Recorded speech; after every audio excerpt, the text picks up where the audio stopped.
சென்னை பள்ளிக்கரணையில் இருக்க radial road கிட்ட இருக்க குப்பை கிடங்குல எப்பயும் போல துப்புரவு பணியாளர்கள் வேலை பார்த்துட்டு இருந்தாங்க. South and central region of சென்னையிலிருந்து கலெக்ட் பண்ற எல்லா குப்பையும் இங்க தான் வந்து சேரும். அதே மாதிரி 2019 ஜனவரி 21 எல்லா பகுதியில இருந்தும் இங்க லாரியா குப்பைகள் வந்து சேருது. அப்படி எல்லா லாரியும் வந்து போனதுக்கு அப்புறம் அந்த குப்பையில இருக்க பிளாஸ்டிக் பொருட்கள் மட்டும் தனியா எடுக்கிறதுக்காக சுவாசத்தை கொல்ற அந்த வாடையில தினமும் வேலை பார்க்கிற சில துப்புரவு பணியாளர்கள் உள்ள இறங்குறாங்க. வரிசையா பிளாஸ்டிக் பொருட்களை எடுத்துட்டு போயிட்டு இருந்த துப்புரவு பணியாளர் ஒருத்தர் ஒரு இடத்துல திடீர்னு கால் தடுக்கி ஸ்லிப் ஆறாரு. தென் அங்க இருந்து 2 ஸ்டெப்ஸ் எடுத்து வச்சவரு சடனா அவரோட கால்ல ரத்தம் இருக்கிறத கவனிக்கிறாரு. ஆனா அவருக்கு எந்த ஒரு வலியோ ஆர் இரிட்டேஷனோ அவரோட கால்ல ஃபீல் பண்ணல. அப்படி என்னதான் பட்டுச்சுன்னு திரும்பி பார்த்தப்ப அங்க ஒரு 25 கிலோ அரிசி மூட்டை கிடந்திருக்கு. அதுதான் அவரை தடுக்கி விட்டுருக்கு அப்படின்னு நினைக்கிறாரு. அந்த மூட்டை கிழிஞ்சி அங்கங்க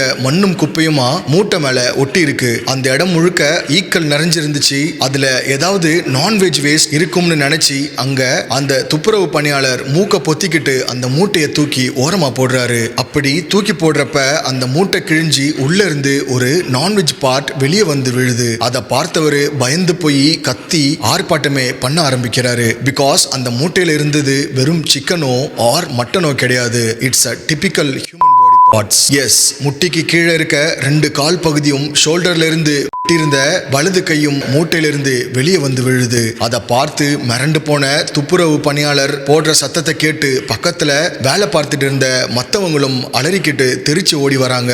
அப்படி வந்தவங்க என்ன ஆச்சுன்னு விசாரிக்க அங்க கிடந்திருந்த கை கால்களை பார்த்து அவங்களும் ஷாக் ஆறாங்க. தென் இதை பத்தி அந்த துப்புரவு பணியாளர்கள் அங்க இருந்த அசிஸ்டன்ட் இன்ஜினியர் கிட்ட ஓடி போய் சொல்றாங்க. இதுக்கு மேல லேட் பண்ண கூடாதுன்னு உடனடியா பள்ளிக்கரணை போலீஸ் ஸ்டேஷனுக்கு போன் பண்ணி அங்க பார்த்த விஷயத்த சொல்றாங்க. தாமதிக்காம உடனே ஸ்பாட்டுக்கு வந்த போலீஸ் குப்பையில கிடந்திருந்த அந்த கை கால்களை பாக்குறாங்க.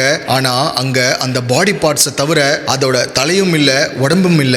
வெறும் முட்டிக்கு கீழே இருக்க 2 கால்களும் வலது கைகள் மட்டும் தான் அங்க கிடந்திருக்கு. அது யாரோடது, எந்த பகுதியில இருந்து இங்க வந்துச்சு?